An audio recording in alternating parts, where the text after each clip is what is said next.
The United States makes the UN work when it wants it to work. And that is exactly the way it should be, because the only question for the United States is what's in our national interest. My name is John, and the International Criminal Court is now in session. It is July 7th, 2024, and as of today's video, no peace agreement is anywhere close to being signed, and the Russo-Ukrainian war continues. Literally, it's still very much ongoing. So, but with that being said, let's break down the situation on the front, and maybe we can make some predictions here and there about what's going to happen in the next couple of months or so. And yeah, so let's get on to it. First of all, Velika Novosilka sector, things are kind of on pause at the moment. Staromaisky has fallen to Russia, while Orozhaine is still contested by Russia, though I'm not going to be shocked when the village here falls, because as soon as that happens, the Russians, for the most part, should be able to go for Velika Novosilka here, though I doubt it, because when compared to other towns or cities within Donetsk Oblast, Velika Novosilka is nowhere as important as, per se, Ugledar or Kharkov. But yeah, the situation here is sort of on hiatus, though it seems as if the Russians' next objective within this front is to take the village of Orozhaine. But yeah. Now, in the Krasnogorivka area, the Russians have now essentially seized pretty much the initiative within the town itself. The Russians are basically taking block by block, house by house within Krasnogorivka. And I honestly believe that sometime this month, the town is going to fall to Russia, and the bombings and shellings of Donetsk City, which is the provincial capital of Donetsk Oblast, or in the Russians' case, the Donetsk People's Republic, will come either to a halt or they will slow down significantly. But yeah, it's good news if you live in Donetsk City itself, because it means no more bombings and shellings. I mean, they could still use HIMARS to target Donetsk City, but as I said, it's going to become increasingly rarer due to the fact that Krasnogorivka is lost for the Ukrainians. So yeah, it is rumored, though without geolocations, that the commie blocks here within Krasnogorivka have already fallen to Russia, and it was also rumored that the Russians are in this direction here. But again, no geolocations have been provided at this time.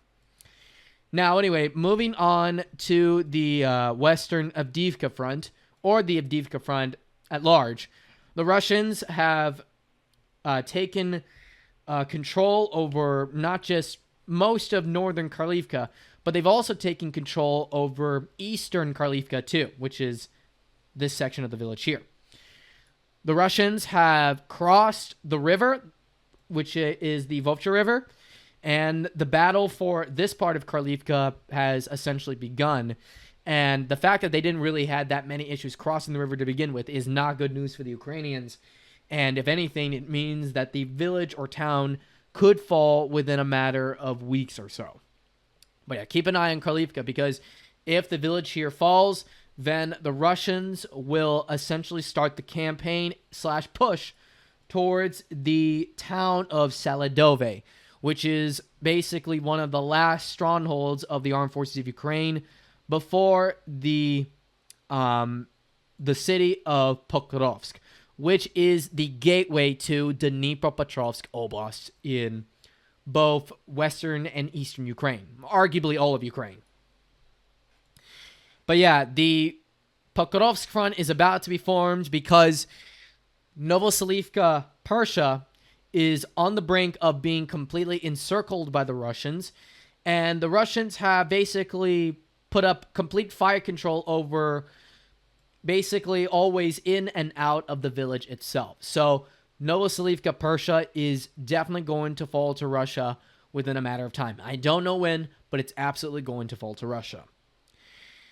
Yevnivka, or Ivnivka, I think? Yevnivka.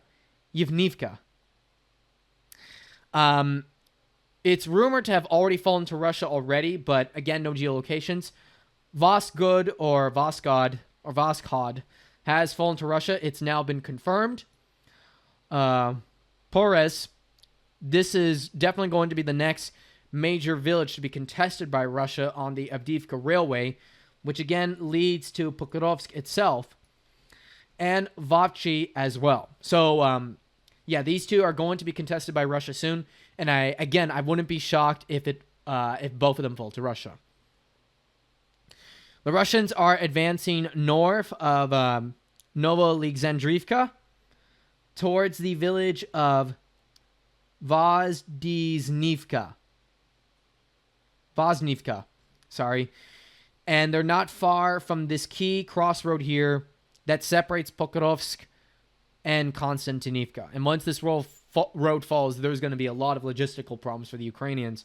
And even though Konstantinivka is not besieged, it's definitely going to get harder for Ukrainians to arm, literally, the city and to defend it from the Russian onslaught.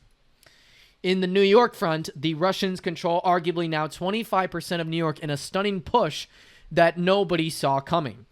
And as of right now, Yurivka is under Russian control, along with this strip here that is part of New York. And the Russians, as we speak right now, are about to enter the Citadel area within New York. And also this low-rise housing areas, too, within the town itself. Now, I don't know how long the battle for New York is going to take, but I wouldn't be shocked if it lasts around maybe 1 to 2 months. So maybe give it till, like, I guess August or September for it to fall. But yeah, Russians are advancing in New York, and the situation there is getting worse. And now for New York's sister front, and arguably they are the same front, the Toretsk front. Pivnichne, a good chunk of it is under Russian control. In fact, the Russians are advancing quite well into the Citadel area here, which is all these Soviet-era built commie blocks or apartment buildings.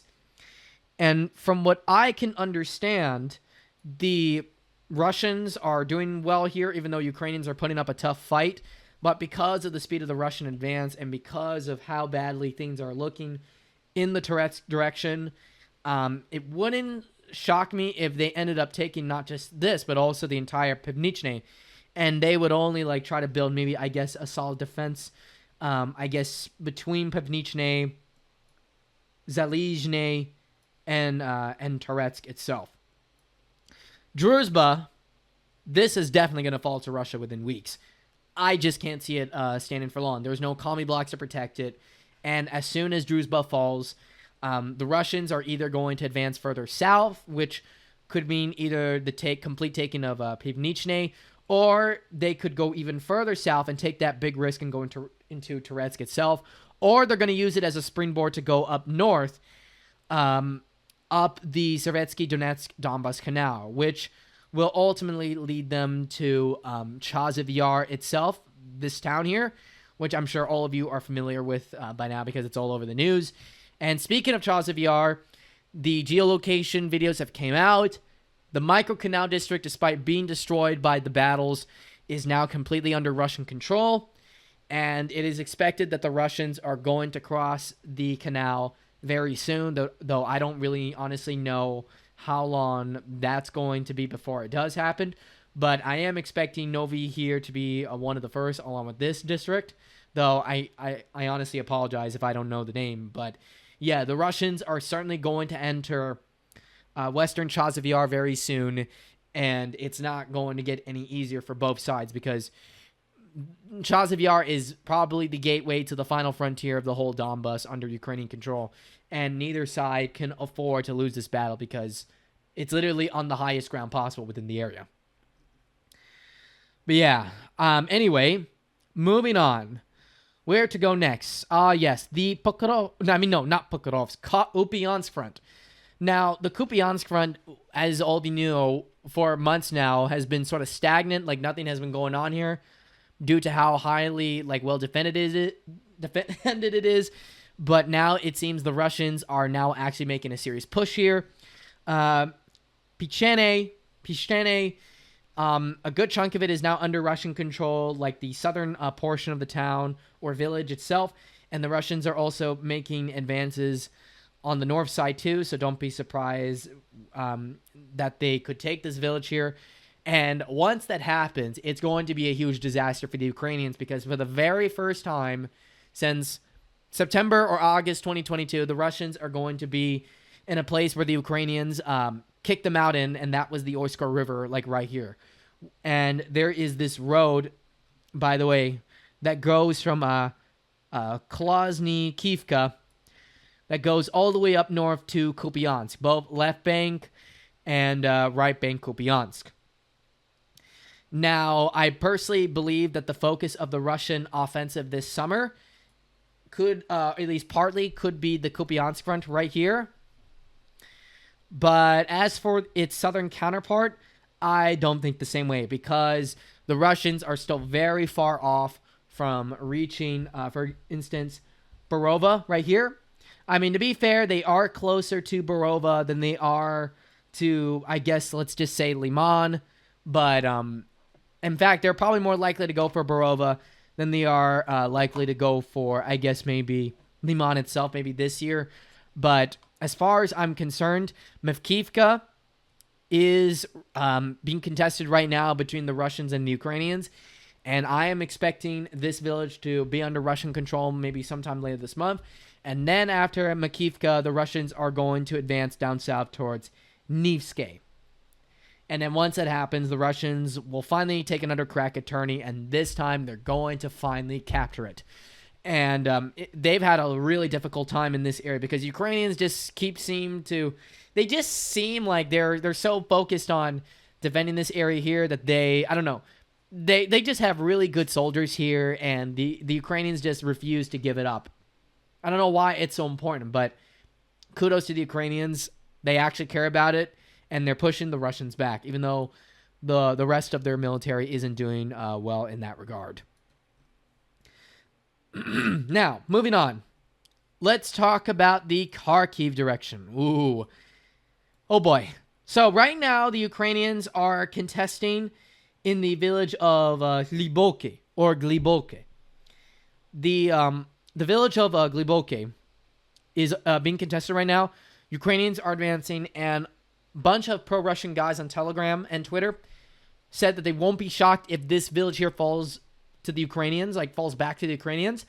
But the way that this whole battle is unfolding, they're making it look a lot like Robotine, which, as all of you know, the Ukrainians won that battle, but they lost so much manpower and hardware that they couldn't be able to push anymore.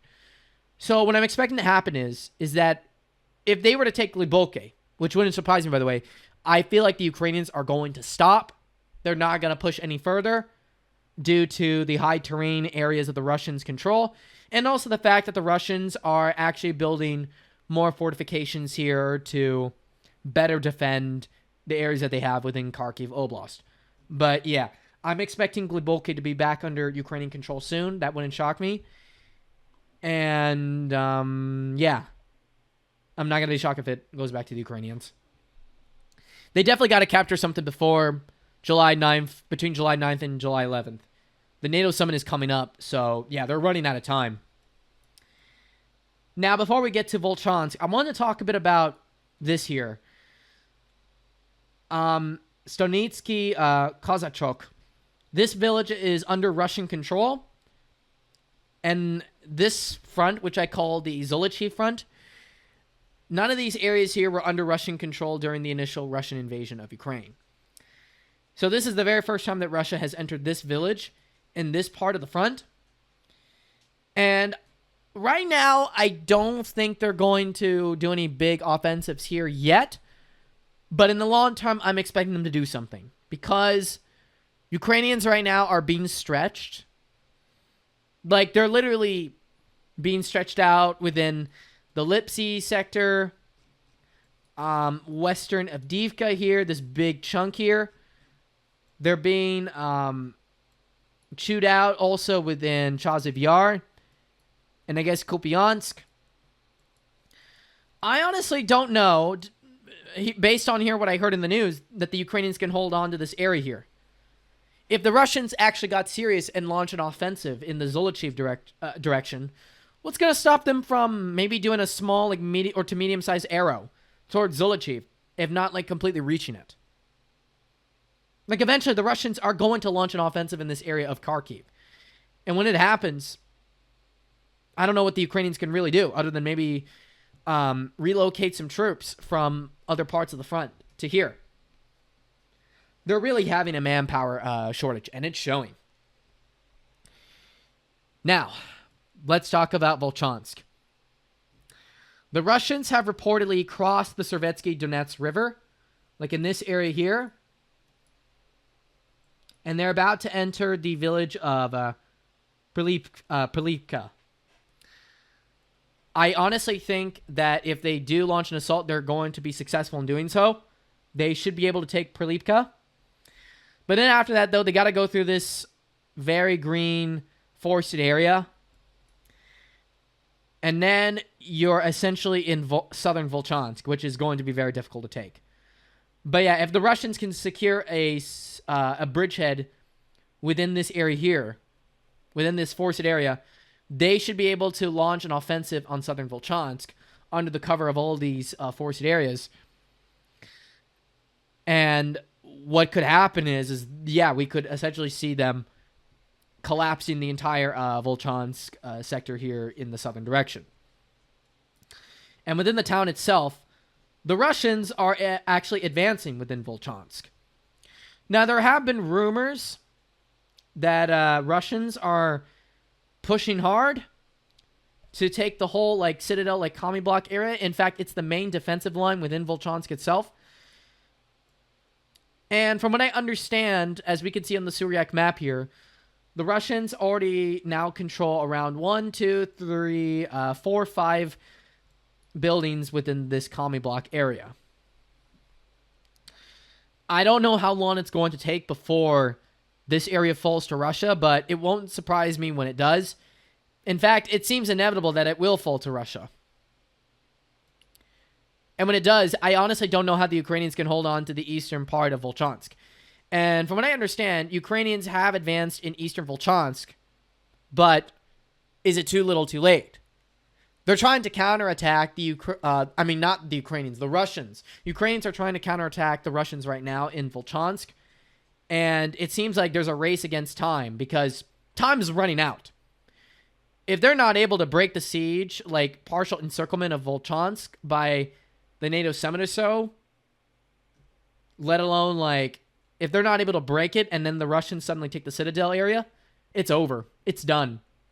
The northern Volchansk sector is going to easily fall to Russia, and then they'll be forced to fold back to the south. Like, it's a lost battle if they're unable to secure the Citadel area. Now, there's one last thing I want to talk about. It's a front that hasn't really been anything in the past couple of years or so. It is Sumy. Now, Russians reportedly tried entering Sumy in mid to late June, but they haven't really gotten anything going. But now, according to Suryak, we have around 1, 2, 3, 4, 5 villages within Sumy Oblast in eastern Ukraine, like far eastern Ukraine, like right next to Russia, that are either under the gray zone or under Russian control. Now, for the last part of this video, I want to sort of make a prediction. I think what we're seeing right now in Sumy is a warm-up. The Russians are testing the waters in Sumy. I don't think they're going to attack it yet. Maybe not this week, maybe not next week, maybe not even this month. But something tells me around maybe, I don't know, late July, August, or perhaps September at the latest, the Russians are going to launch an assault into Sumy, like they did in Kharkiv with Volchansk and Lipsy. Now, I'm not expecting it to be anything special, like a big arrow offensive. But what I am expecting is that the Russians are going to advance farther enough, or far enough within Sumy Oblast to the point where Ukrainians will then have to make a decision whether they want to defend Sumy, whether they want to defend Kharkiv or the Donbas, or even the Zaporozhye sector. Ukrainians are having severe manpower shortages. And I even heard reports, like very reliable reports, that the Ukrainians are redeploying around, let me see here. I'll look, let's see here. Oh, yeah, the 95th Brigade. So apparently the 95th Brigade and the 32nd Mechanized Brigade within Sumy are being redeployed to the Donbas to stop the Russian advance in the Toretsk direction. Because things are deteriorating here so quickly that they are redeploying the 95th and 32nd Brigades to Toretsk. While Sumy, meanwhile, is left with little to no men. And, you know, for a year or two, I've been clamoring for Russia to start an offensive in not just Sumy, but also in the Chernigov Oblast too, due to the manpower shortage. Now, as for like the direction of the actual Sumy offensive attack, I feel like what's going to happen is they're going to launch an attack maybe here and perhaps here, or maybe it could just be here. And then maybe they could, I don't know, maybe go deep into the dark, scary, green forested areas of Sumy. And what they could do there is basically pull a Volchansk. Like they pull a Volchansk and they essentially like force the Ukrainians to redeploy there in hopes that they can repel the Russian attacks. Though I won't be shocked if this area here opens up too, because now that a village here has actually properly fallen to Russia, I honestly wouldn't be surprised if the Zolochiy front is not just here, but it also extends here into Sumy Oblast too. Thus, we get a Kharkiv/Sumy offensive. Like a 1-2 punch from the Russian army to the Ukrainians. Now imagine if they launch an offensive into Chernigov Oblast. Oh, I honestly don't know what the Ukrainians would do after that. They're having severe manpower shortages, and I heard they're trying to mobilize a lot of guys right now, especially people my age, but I honestly don't know what they can really do. Time is running out for the Ukrainians. I don't know how long they can keep fighting, though I will say defensively they can still compete. They can still fight. But offensively, though, I think they're cooked. At best, maybe they can clear out the Lipsy sector here. But otherwise, though, I just cannot see the Russians really losing to the Ukrainians. In this war, that is. I just can't. But yeah, anyway, so that's going to do it for today's video, everybody. I hope you enjoy it. Let me know in the comment section below what you think of the recent developments within Eastern Ukraine. And I hope all of you have a safe and wonderful day. So, thanks for watching my video, and I'll see you all next time. Peace out.